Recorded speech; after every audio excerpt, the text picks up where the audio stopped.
La intuición de una mujer nunca se equivoca, pero el precio a pagar para demostrarlo fue la fractura de mi propia alma. La fatídica llamada de aquella noche lo desnudó todo, exponiendo una verdad tan cruel que provocaba náuseas entre las dos personas que más valoraba en el mundo, mi esposo y mi propia hermana biológica. La luz azul y gélida del monitor era lo único que se reflejaba en mi rostro inexpresivo, en medio de la oscuridad de mi estudio. Mis ojos estaban clavados en la pantalla, donde se transmitía en vivo la imagen del hombre al que le había entregado 5 años enteros de mi juventud. Él estaba de pie, en una habitación de hotel a cientos de kilómetros de casa, desabrochando lentamente cada botón de su camisa, con una expresión de éxtasis y un deseo casi enfermizo. Pero lo que hizo que la sangre se helara en mis venas, provocándome las peores náuseas físicas, no fue el hecho de tener que presenciar el cuerpo de mi compañero de vida desnudándose frente a la cámara. Fue esa mirada devota y enamorada que dirigía directamente a la lente. Él estaba completa y perdidamente convencido de que la mujer al otro lado de la línea era Sofía. Sofía, mi hermana de sangre, 8 años menor que yo, una chica radiante a la que había dedicado mi vida para proteger, consentir y mantener desde que era pequeña. Un escalofrío helado recorrió mi espalda al ser plenamente consciente de que el software de inteligencia artificial Deepfake que yo misma había programado se adhería a mis facciones como una máscara parasitaria. Era una obra maestra perfecta, pero ensangrentada. Cada parpadeo seco y exhausto que yo daba en la oscuridad, el algoritmo lo recreaba instantáneamente como el parpadeo inocente y coqueto de mi hermana en su pantalla. Cada vez que yo forzaba los músculos de mi cara para esbozar una sonrisa provocativa e insinuante, un gesto que me hacía sentir un asco profundo hacia mí misma, ese hombre miserable recibía exactamente la misma sonrisa, pero desde el rostro de la mujer que tanto deseaba. Mi nombre es Elena. Tengo 32 años y soy especialista en análisis de datos e inteligencia artificial.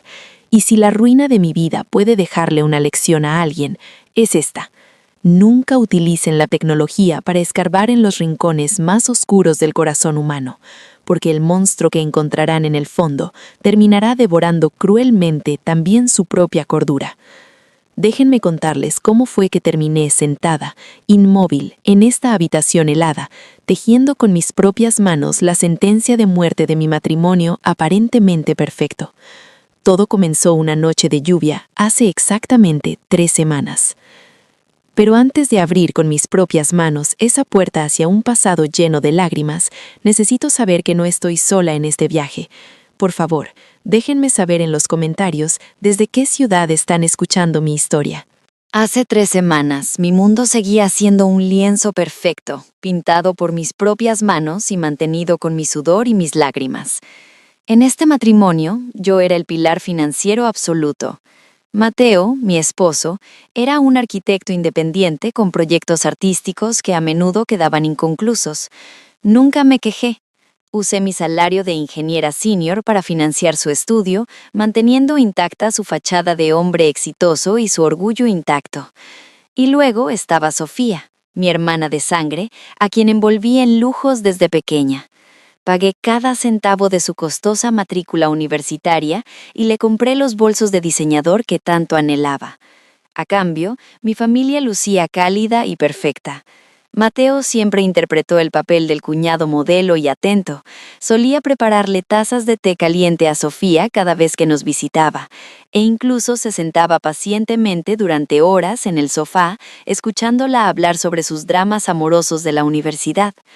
Observando esa escena desde lejos, yo solía sonreír, creyendo estúpidamente que era la mujer más afortunada del mundo. Me había arrullado a mí misma, durmiendo profundamente en esa falsa y arrogante ilusión. Pero las máquinas no saben adular, y los datos nunca tuercen la verdad. Aquella noche llovía a cántaros. Me quedé en mi estudio para reconfigurar el sistema Wi-Fi inteligente de la casa y optimizar el ancho de banda. Por pura costumbre profesional, abrí los registros del servidor para revisarlos. A los ojos de un analista de datos, solo le tomó 3 segundos detenerse en seco. Había un flujo de datos masivo, completamente anormal, subiéndose continuamente a un servidor en la nube oculto. Lo aterrador era que los horarios de subida coincidían con absoluta precisión con las horas en las que yo estaba en la oficina. Escribí un par de comandos para rastrear las direcciones IP. Los únicos 2 dispositivos que realizaban esas transferencias eran el teléfono de Mateo y el teléfono de Sofía. No hubo un mensaje de texto descuidado en una pantalla. No hubo una mancha de labios labial barato en el cuello de una camisa. A lo que me enfrentaba era líneas de código frías e implacables. Usando algunas tácticas de pirata profesional, logré romper la seguridad de esa carpeta en la nube. El último clic del ratón abrió las puertas del infierno. No hubo sonido de cosas rompiéndose, no hubo gritos, solo un silencio sepulcral me envolvió en esa habitación mientras mis ojos eran bombardeados por cientos de fotografías explícitas y decenas de videos.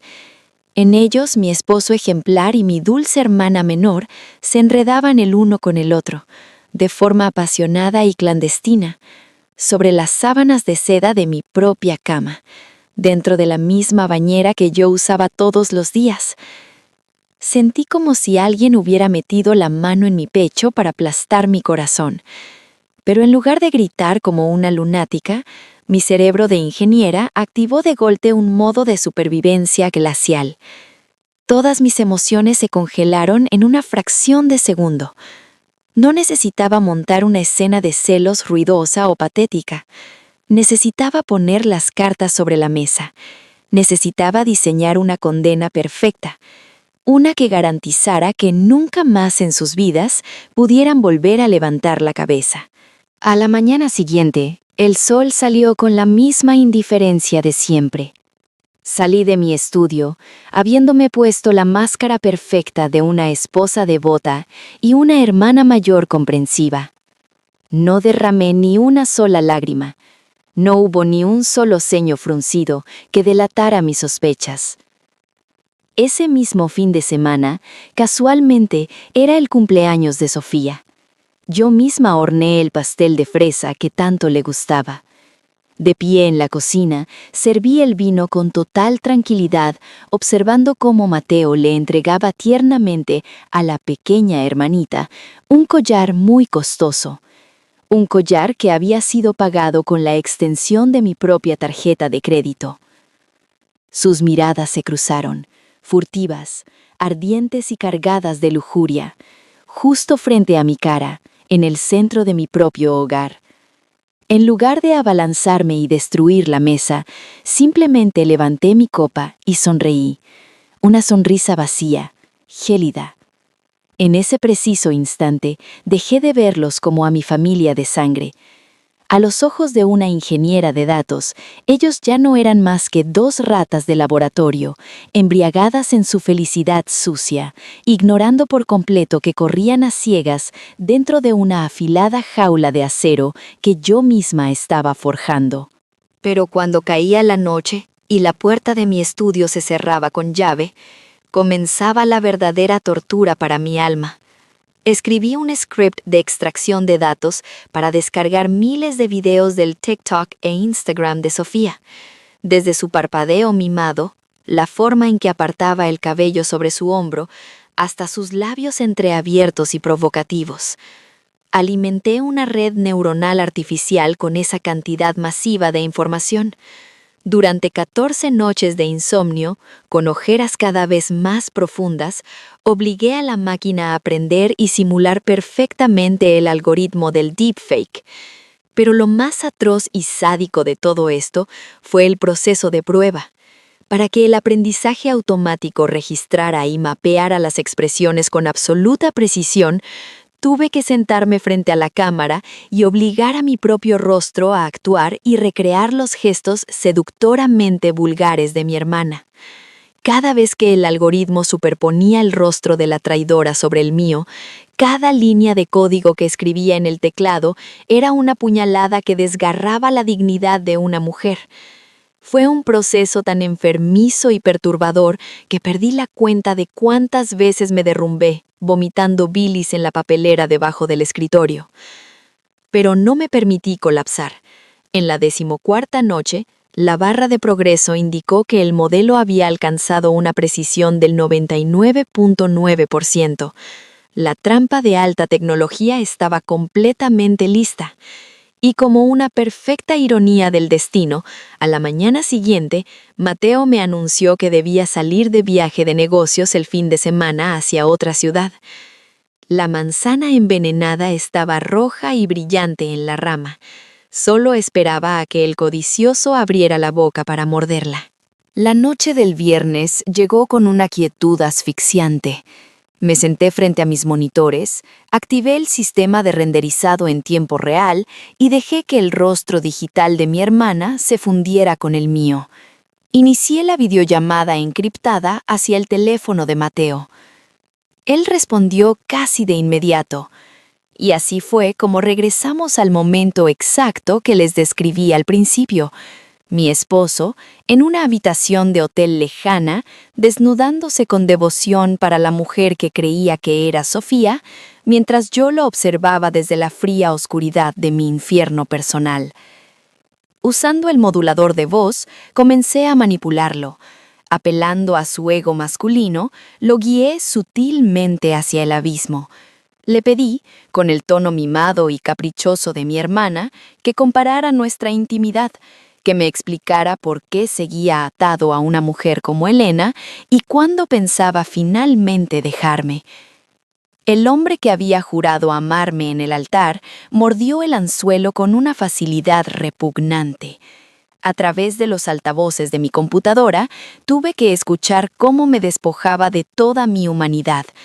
Me describió como una máquina seca, aburrida, obsesionada con el trabajo. Se rió mientras le aseguraba a mi rostro virtual que yo no era más que un cajero automático sin alma, una herramienta conveniente que él toleraba únicamente para financiar sus caprichos y mantener a salvo a su verdadero amor, Sofía. Cada palabra que salía de su boca era un clavo más en el ataúd de mi matrimonio, pero también era una prueba irrefutable grabándose en mi disco duro. Mi corazón ya no latía, solo calculaba. Él continuó burlándose, sumergido en su fantasía de traición, sintiéndose el hombre más astuto del mundo. Y justo en el clímax de su crueldad, cuando pronunció que yo era demasiado estúpida para darme cuenta de algo, mi dedo índice presionó la tecla Escape. El filtro de inteligencia artificial se detuvo de golpe. En la pantalla de Mateo, el rostro hermoso, joven y sonriente de Sofía se fracturó en miles de píxeles distorsionados, disolviéndose en el aire como cenizas. La dulce voz sintetizada se apagó por completo, y lo que emergió en su pantalla, iluminada por la luz espectral de mi monitor, fue mi verdadero rostro. Estaba pálida, con los rastros de lágrimas secas surcando mis mejillas, pero con una mirada tan afilada y letal como la hoja de una guillotina. El silencio que siguió fue absoluto, pesado, ensordecedor. Pude ver en tiempo real cómo la sangre abandonaba el rostro de Mateo. La sonrisa arrogante se congeló en una mueca de terror puro y absoluto pánico. Su mandíbula tembló, incapaz de articular un solo sonido, mientras el teléfono se resbalaba de sus manos sudorosas y caía sobre la cama del hotel. No pronuncié ni una sola palabra, no le concedí el privilegio de escuchar mi voz real, ni de escuchar mis sollozos, ni de rogar por un perdón que no existía. Mantuve mi mirada glacial fija en sus ojos aterrorizados durante 3 largos segundos. Luego, simplemente hice clic en el botón de detener grabación y finalicé la llamada. La pantalla se volvió completamente negra. El proceso de exportación del archivo había terminado. Ya no sentía dolor. El jaque mate se había consumado y ahora lo único que quedaba por hacer era sacar la basura de mi vida. No perdí tiempo en lágrimas inútiles. Con la frialdad de un cirujano que extirpa un tumor maligno, adjunté el archivo de video recién exportado al chat grupal de mi familia. Ese espacio digital, donde solíamos compartir fotos de cenas navideñas y felicitaciones banales, ahora contenía la prueba irrefutable de la traición más sucia: mi esposo, mi hermana y la verdad desnuda. Presioné enviar. El caos estalló casi al instante. Mi teléfono comenzó a vibrar violentamente sobre el escritorio, iluminándose con nombres que antes me traían alegría y ahora solo me provocaban repulsión. Pero el golpe más cruel, la herida que realmente me hizo sangrar por dentro, no vino de los adúlteros. Vino de la mujer que me dio la vida. Mi propia madre me llamó minutos después. Yo esperaba escuchar la voz de una madre indignada, protectora, horrorizada por lo que su hija menor había hecho. ¿Me equivoqué? A través del auricular escuché a una mujer desesperada, pero no por mi dolor. Ella no me llamó para consolarme, me llamó para pedirme clemencia. Me rogó que no hiciera esto público, que pensara en la reputación de la familia. Con una lógica retorcida que me heló la sangre, trató de convencerme de que Sofía era joven e ingenua, que yo era la hermana mayor y fuerte y que debía perdonar este desliz para no arruinar el futuro de la niña. En ese preciso instante, mientras escuchaba a mi propia madre justificar lo injustificable, algo se rompió definitivamente dentro de mí. Comprendí que no solo había perdido a un esposo, había estado huérfana de lealtad durante años, sin siquiera saberlo. No respondí a sus súplicas. Simplemente colgué el teléfono y procedí a ejecutar mi protocolo de limpieza. Esa misma noche, accedí remotamente al sistema de seguridad de mi casa. Con un par de clics, cambié todos los códigos de las cerraduras digitales y revoqué los accesos biométricos de Mateo. Cuando él regresó arrastrándose desde su viaje de negocios, encontró sus maletas tiradas en la acera mojada y una puerta que ya nunca más se abriría para él. La mañana siguiente, mi abogado presentó la demanda de divorcio, adjuntando la grabación de la videollamada como evidencia principal de infidelidad y daño moral. No pedí explicaciones ni acepté reuniones de conciliación. Corté el cordón umbilical tóxico que me ataba a mis padres y a mi hermana, bloqueándolos de cada rincón de mi vida digital y física. Los meses siguientes fueron un borrón de trámites legales y silencio en mi apartamento vacío. Pero extrañamente, la soledad no se sentía pesada, se sentía limpia. Me sumergí en mi trabajo, desarrollando algoritmos éticos para la medicina, encontrando consuelo en la lógica inquebrantable de los números. Poco a poco, la mujer que lloraba frente al monitor desapareció. Entendí que la traición no era un reflejo de mi insuficiencia, sino de la avaricia de ellos. No había perdido nada valioso, simplemente me había liberado de una carga de parásitos que llevaban años alimentándose de mi luz. Creí que la historia terminaba ahí, con mi libertad recuperada, pero el destino, o tal vez el karma, tenía guardado un último giro final que ni siquiera mi inteligencia artificial pudo predecir. Han pasado 3 años desde aquella noche. Creí que ya lo sabía todo, pero durante la auditoría final de nuestro divorcio, mi abogado descubrió un secreto financiero que me revolvió el estómago por última vez. Mateo no solo había profanado nuestro lecho matrimonial, había estado desviando sistemáticamente miles de euros de mis cuentas de ahorros conjuntas. ¿Y saben para qué? No era para invertir en su fracasado estudio de arquitectura. Era para pagar las deudas de juego clandestinas de mi hermanita Sofía. Resulta que la dulce niña tenía vicios muy caros que mi salario había estado financiando sin yo saberlo. Pero aquí es donde el destino, con su retorcido sentido del humor, impartió la justicia poética más dulce que jamás haya presenciado. En el momento exacto en que corté el flujo de dinero y eché a Mateo a la calle, él dejó de ser útil para Sofía. La gran historia de amor verdadero por la que destruyeron mi familia duró exactamente 2 semanas en la pobreza. Sofía lo abandonó sin mirar atrás. Como un parásito buscando un nuevo huésped, se mudó con un empresario 20 años mayor que ella, dejándolo a él solo, en la ruina total. Me enteré hace poco que Mateo ahora vive en un sótano alquilado, trabajando turnos dobles como camarero para pagar las deudas legales que yo le impuse. Perdió su esposa, perdió su amante y perdió su dignidad. El predador se convirtió en la presa de su propia codicia. En cuanto a mí, mi vida hoy es irreconocible, en el mejor sentido posible. Mi startup de inteligencia artificial, aquella que nació de mis noches de insomnio y dolor, fue adquirida recientemente por una corporación médica internacional. Ahora uso mi talento para detectar enfermedades tempranas, no para cazar maridos infieles. Y lo más importante, he vuelto a abrir mi corazón, pero esta vez no a un hombre que se sienta intimidado por mi éxito. Comparto mis días con un ingeniero en ciberseguridad que mira mi cerebro con la misma admiración con la que mira mi cuerpo. Él conoce mi historia, conoce mis cicatrices y nunca me ha pedido que me haga pequeña para que él se sienta grande. Mucha gente me pregunta si me arrepiento de haber usado aquel deepfake, si siento culpa por haber engañado a mi ex esposo esa noche. Mi respuesta siempre es la misma: no.